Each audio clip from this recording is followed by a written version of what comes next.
to address. The WhatsApp number is there at the bottom of the screen. You can also get me on Twitter at @IamJeffMote or at K24 TV. Let's have some of that feedback up. I'm Gershom from Machakos. BBI should address inclusivity, divisive elections, and youth joblessness. Okay, we hear you loud and clear on that, Gershom. Actually, there are major things which have not been highlighted. Majorly corruption. We should put strict laws that actually address corruption. There should also be audit on manifesto in alignment with a financial allocation yearly once a leader is elected. Okay. Let's have another one up. As a people in the nation, we really need to learn to listen to divergent opinions for a better tomorrow. We have always suffered from effects of constitution changes every 10 years as a result of lack of tolerance of divergent opinions. Trust me, this constitution amendment will strike more the supporters than the ones requiring for amendments. Okay, keep them coming in, of course. WhatsApp number at the bottom of the screen. We're looking at some of those, of course, at the tail end of this broadcast. In studio, we have Beatrice Elachi, Joy Mdivo. Join the conversation virtually, Honorable Jeremiah Kioni as well. Let's talk about shared prosperity for a moment here, ladies and gentlemen. Madam Elachi, because very many people are, and when you see the sentiments there, the president spoke about it as well. Really, the issue that's pressing Kenyans right now is matters of daily bread, you know, business, employment. So when you talk about shared prosperity, how does this work out to be something feasible, tangible, that they can actually work towards? You know, first of all, we have to look at ourselves, and that is why it also brings in the citizens, that you must change your attitude in how you look at your country.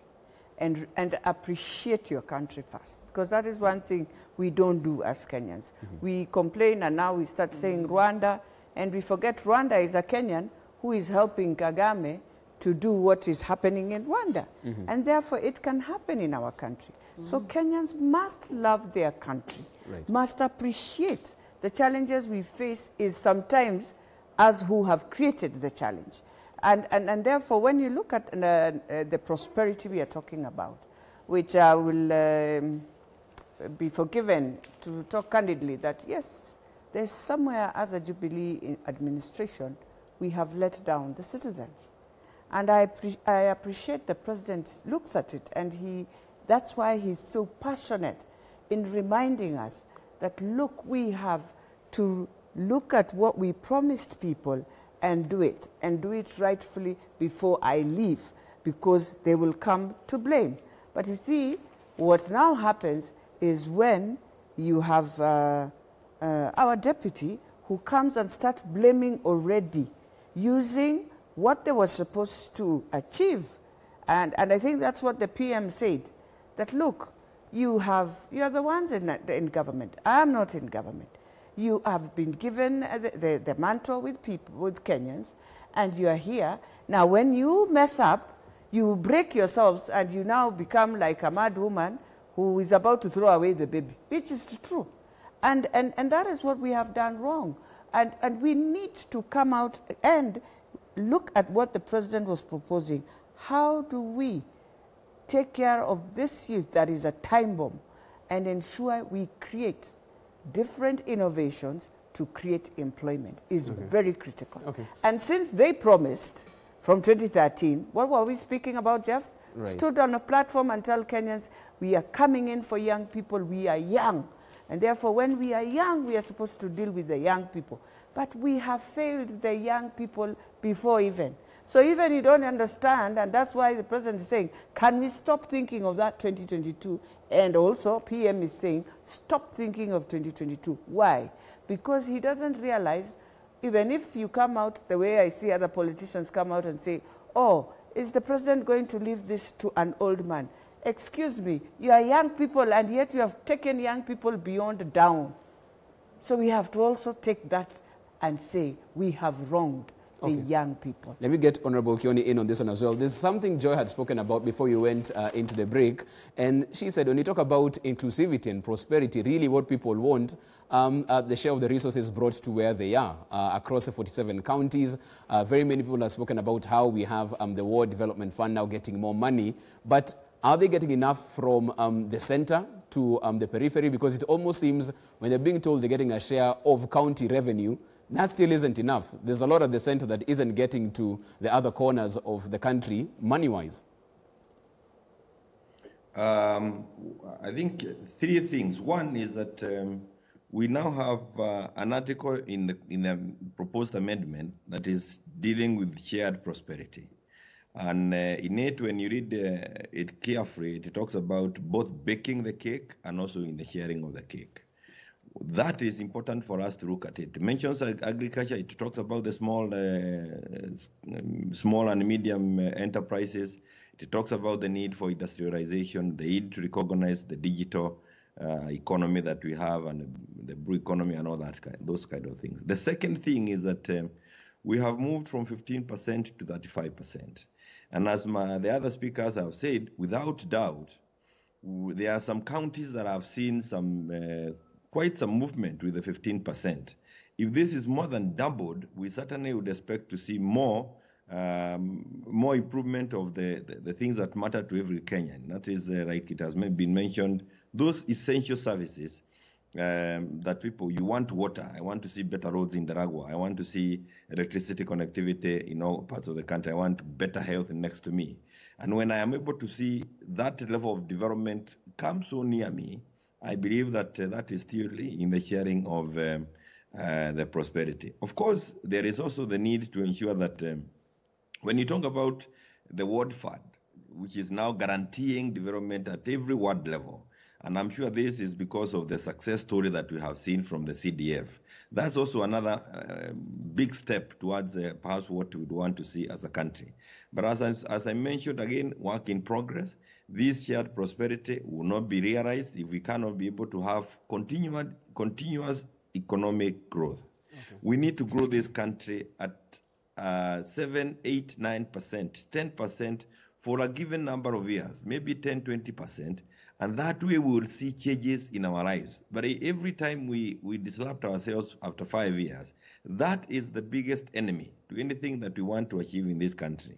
And I think that should be the biggest achievement and take home from this proposed amendment. I think we should pay attention to that, because if we have no peace, if we cannot allow a continued growth of our economy for a long period of time, this prosperity we want to share will not be, it will always be a dream that we keep promising Kenyans every time we go doing elections. Okay, Joy, I want to come to you on this one, and this is right up your alley. It's a tweet, actually, from Kineni wa Embu. We're talking about if the BBI is all about inclusivity, unity, and honest conversations, then let's have the CJ appoint judges of the High Court and not the president. This needs to be changed, because a time will come when the same arrow we used to hunt an antelope will hunt us.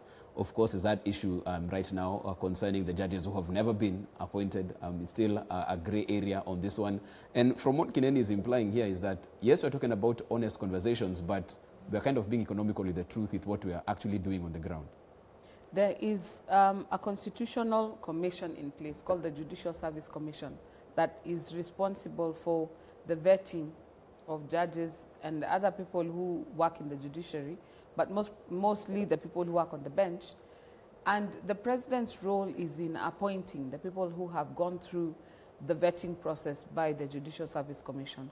What there is need for, I guess, is better communication between the Office of the Chief Justice and the Office of the President to ensure that the process is seamless.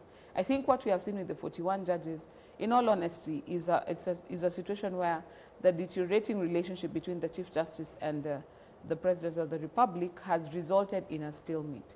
And now the Judicial Service Commission find themselves hamstrung. You do not want a situation where it's the Chief Justice who is hiring and firing judicial officers. That is the reason why you're giving it to a group of people, for accountability, also for efficiency, and also for transparency. But when it is one appointing authority, that makes things difficult. But because Judge Maraga is serving his last 3 months as CJ, he's going to turn 70 and have to mandatorily retire in January, then this is something that is a problem that has an expiry date. Hopefully, the incoming Chief Justice and the President will have a more cordial relationship, and some of these issues will be resolved amicably before they boil over. But I hear what he's talking about. What are we doing now? And is our walk matching with our talk? And we are at a place as a country where we need to get honest. And I like the tone that the President took towards the end. I think when he put down his speech and spoke from his heart, for me, he came across as now being honest. Let's be honest. It's the tribalism. Let's be honest. It's the corruption. Let's be honest. It's the early campaigns. Let's be honest. Those conversations is what we're talking about. That is part of what the BBI process is about, is having those difficult conversations. Right. And having said that, as Kenyans, I think one problem that we have, especially for our leaders, we refuse to be corrected. We refuse to admit when we are wrong. We refuse to apologize when we have stepped out of line. And that's why what Senator Elachi has just done is very momentous. To admit, you know, it's not everything that Jubilee has done is laudable. There's some places tumeuma. Can we come to a place where we have an honest discussion about how to move the country forward? Because where we are as a nation, we are not making progress. Every 5 years, it's shenanigans. If we don't have that conversation and if we don't resolve it, then we stand, as the president said, we stand at a place where we will never be getting anything done. Because if 2 years prior you're campaigning, then you get sworn in. 2 years after you're settling all the electoral disputes, you just have 1 year to work before 2 years you start campaigning again. It's not a way to live. But the biggest culprit is us Kenyans. Like I've said here repeatedly, politics is our national pastime. We love politics too much. And I guess if we got to a place where we didn't care too much about what politicians were up to, give them a little bit of a blackout. In fact, I was saying like yesterday, even the people who are heckling, if the DP was talking and nobody said a word, they just looked at him, I think his speech would have ended much faster than when they started heckling. Because, you know, if you're speaking and you're trying to point across, it sort of gives you oomph. We, as Kenyans, we need more emotional intelligence as well. Okay. Madam Elachi, I want to bring you in on this one as well and move to an issue that very many Kenyans are concerned about. Real time, it's all about corruption. Everywhere you go, they're talking about graft. How do we deal with this from the #1 in office all the way down? Some proposals put forward by, in this particular proposal, having the NIS play a key role in terms of this particular vetting that's taking place. But the counter-argument to that is also the fact that most of these people get clearance from the DCI for certain positions. So there was a polygraph test and, you know, a public declaration of wealth that was done. We don't know really where that went to as well in 2018. So these things have been done. And we're just looking for a different way to say the same thing and you're not dealing with the issues. What's your take on that? Well, I think, yes, as you say, first of all, we have the policies. That's why I say it is a culture we've decided as a country just not to do the things. Fine, this enhances what has been there, which I agree. It enhances the DPP's office, it enhances the DCI's office, and what we need to now see if the document goes through is how those institutions will work. But to talk about corruption, as a country, Jeff, you want to tell me that today we can't deal with corruption really in the right way, because it's a matter of just looking at, this is Beatrice Elachi, this is Mheshimiwa Jeremiah Kioni, this is Joy. Joy, Elachi, they have been doing their things. But at a point we are wondering, how have you just left Joy and moved to another level that is not really adding up? And therefore, have you paid those revenues to government? Can you show us just clearly so that I can help Joy to go into that business? I can help Mheshimiwa Kioni to be part of this business that just comes and, like lightning, in 6 months, I am in another level. That thing has to stop. It has to stop where government, people have taken advantage of government tenders, and therefore, you have tender 1 in Migori County, tender 2 in Sijiwea, and you collect all this money. And, you know, fine, Kenyans will start saying, oh, it's a liberal country, it's a country where we've agreed business is done. It is wrong. Wrong in this sense. First of all, the quality. Second, you don't deliver, but you have just taken the money. Third, this structure of people who are inside government. And we have to talk about our civil servants. It is time now we talk about it without running away, because they are the ones who distort completely and who really bring in this corruption. Because if they are the ones who are doing evaluation, in fact, you don't need to be blaming the person who gets the tender. You should be blaming the team that has done, you've done the procurement, you've come down, you've done the evaluation, you have finished. What is best when you're doing a project of government is you put publicly and say, the tenders that we have done are this. The beneficiaries of the first tenders are this. And therefore, you cannot come and take the second tender before you finish to us, and we give you a completion certificate saying, indeed, we gave you work and you have finished. And so that you spread, so that other Kenyans can also, young people can engage in it. But now, people just change the names and hide into some small, they give people a percentage and you, but the owner is the same person. Okay. That is why you find in the Jubilee government, very few billionaires, not like Kibaki's government. Kibaki's government, we took a tender without knowing who is who. But this Jubilee government brought up, and I'm sorry to tell them, you brought up a very bad culture that I have to know who is who. I have to run to so-and-so, to call the PS, to call the CG what, that I need this tender. Wrong. Okay, let me get Honorable Kioni in on this one. I'll also bring in a tweet that we've just gotten from Joyce Kahimu. Interesting because it's saying, tunaongea juu ya corruption, lakini COVID millionaires bado hatujui. Hii BBI itasaidia aje, and this is happening now. Honorable Kioni, it's a valid question because as we talk about how this BBI draft and this second draft will deal with corruption in the future, there's real-time corruption happening now. How do we actually solve this even as we look to making a more prosperous nation moving forward? The issue of corruption is one of the most difficult things to fight in this country.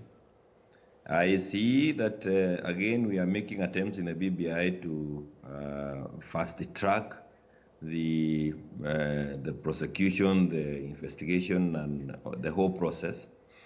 We have had our frustrations in the past, and I can tell you that that's not likely to change going forward. For this reason, one of the ways that we politicians, and I say we because it is now actively happening, when the fight against corruption is upped, and you find like the corruption fighting agents are very near you, you quickly learn to politics. You learn to politics and say that you are being victimized because you belong to this side of the political divide and the other one. And I can tell you the fight against corruption in this country explains quickly why there are campaigns. It is not that we are looking at 2022, but it is looking for a team that can help you fight the people who are fighting corruption. And until we, again, in the process, you even radicalize Kenyans. The same Kenyans who want you to fight corruption, you radicalize them to your side so that you now look like the victim. And you are looking like the victim because you do not want the fight against corruption to catch up with you. And until Kenyans wake up to that, this has nothing to do with the laws. It has nothing to do with the judiciary now. It has everything to do with the Kenyans. The Kenyans themselves must say, yes, explain to us also, how did you get this wealth? Stop radicalizing us to be on their side. Because now Kenyans have been hoodwinked. They have been lied to. They've been taken to the wrong side. And it is becoming very difficult to fight corruption. Because when you fight corruption with the way we are doing, you look like it is actually somebody you're fighting politically. Okay. Now that people must know that we have completely weaponized that issue of fighting corruption by making us look like the victims when we are looking at the same Kenyans who are supposed to have benefited from the money to come to our side and protect us and say that, you see, these people are now fighting us because of X, Y, Z. I don't think we have a problem with the laws, and I don't think we have any other issue. The Kenyans themselves must now play their role. Mwananchi wa kawaida afanye kazi yake sasa, na hii mambo ya corruption itakuja chini. Okay, Joy, I'll come to you because even as Honorable Kioni says there's nothing wrong with the laws, the legal system put in place, we look at one case in point. Let's look at Chicken Gate. We had players here, and in the UK, same crime that took place. In the UK, they have paid their fines, they have done their time in prison, they have left, yet here we're still going around in circles to figure out how we deal with this one. Are there too many loopholes in our system? What really takes these cases so long that even Kenyans forget that there was a case about elections that took place a while back? It's actually a cocktail of things. First and foremost, there is the way our judiciary is structured, where we still do things a little bit analog.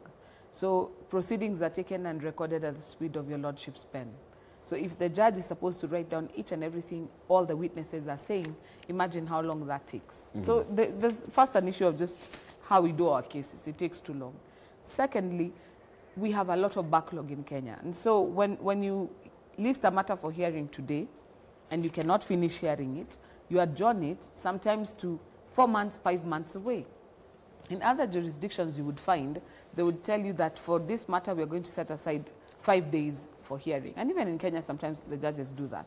And then the day you come for the first hearing, Flani has been bereaved and he cannot proceed. And now if one counsel is not available, everybody else is not available. Then there is something we've also criticized here before, where the charges are set up to fail, where it's a way of assisting the accused persons to escape, such that the investigations are not buttoned down properly. And so there's, like you said, loopholes. There's so many little nitty-gritties that are not buttoned down, and so pinning somebody down becomes very difficult. 4, there is the issue we've also discussed about Chapter 6 and how the Leadership and Integrity Act brought in all these hurdles that must be jumped before you can actually say this public official is culpable. So if we write a law and we say you must be tried, you must finish your appeal, you must finish every appeal to every tribunal available before we can even take any action regarding blacklisting you or stuff like that, then it becomes an issue. So for example, if I'm still in court of a matter and I'm not yet convicted, if you go to DCI to get a certificate of good conduct, you'll get it. Why? Because you do not have a record, so to speak. And so we've sort of, somebody said, I don't know, I forget, I think it was in the media, in the newspaper, I read it, that when it comes to corruption, you're dealing with almost 23 different pieces of legislation that deal with corruption. Time has come for us to harmonize things. And I've always been a big proponent of, we need to change how we are drafting laws these days. When we are drafting laws these days, you'll find always, we have this formula that we go about where one of the things we do is we create crimes under that bill. I've always been a proponent of, whenever you want to create a crime, go to the penal code and amend it there, such that all the sources of crimes are found in the penal code. And you go to the parent bill just to look at the ingredients of how you define that crime. But now, if everything is scattered and smattered here, you find it's easy for things to fall through the cracks because not everybody knows everything. The judicial officers sometimes are not aware of where everything is. The investigating officers may be stuck with everything is just stealing under the penal code, stealing under the penal code. Kumbe, there are laws that could catch people here and there. So there is need for that law reform as well, such that we button down and tighten down what we are doing. So it's a cocktail. But I agree with you. The loopholes, we know how to exploit them. That's why criminal lawyers are much sought after. Because if you really, really want to say something, you'll find lawyers who will say exactly what you want to say, and they'll have the law to back it up. It's not a good thing. We have a minute to go before we wind up this discussion, so I'll want parting shots from each of you.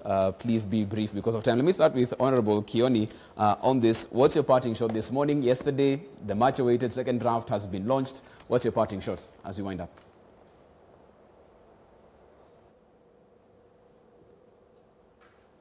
So there seems to be an audio issue.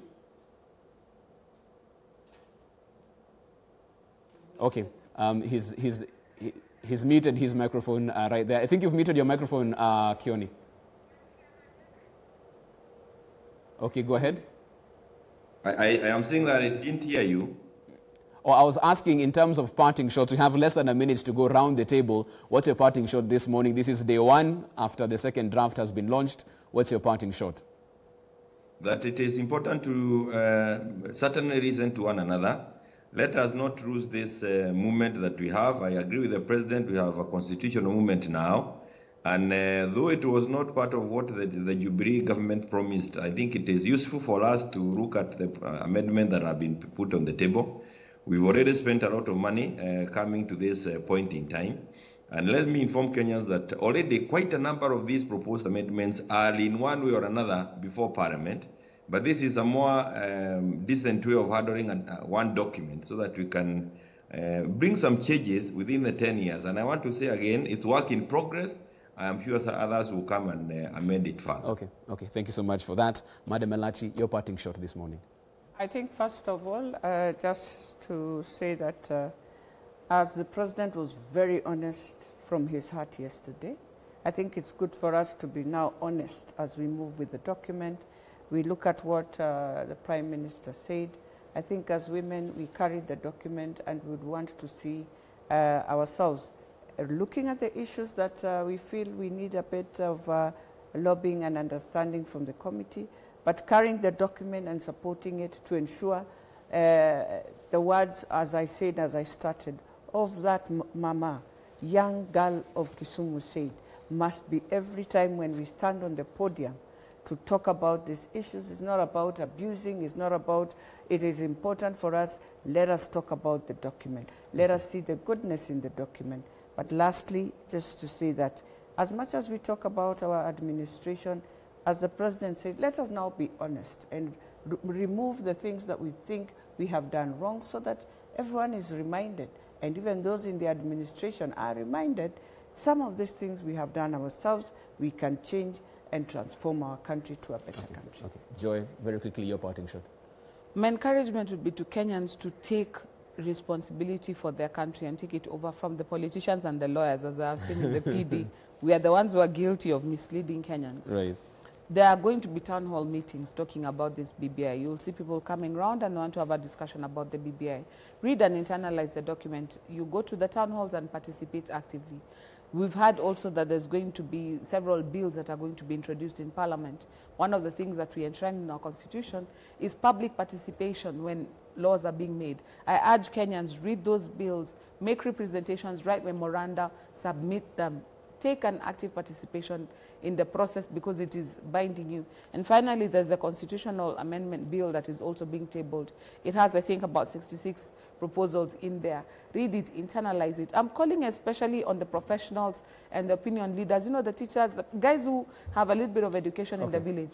Let us take an active role, because if we leave it to chance, the politicians will do what they want and push things ahead, and then we'll be crying after the fact and saying, you know what, they have done us in. This is a chance for us to get in the steering wheel. Let's do it. Okay. Active participation from all as far as this is concerned. That's where we draw our curtains as far as newspaper review is concerned this morning. Many thanks for making time. Madam Beatrice Elachi, asante sana for your time this morning. Joy Mdivo, asante sana for making time in studio. Of course, joining the conversation virtually, Honorable Jeremiah Kioni, many thanks for your time as well.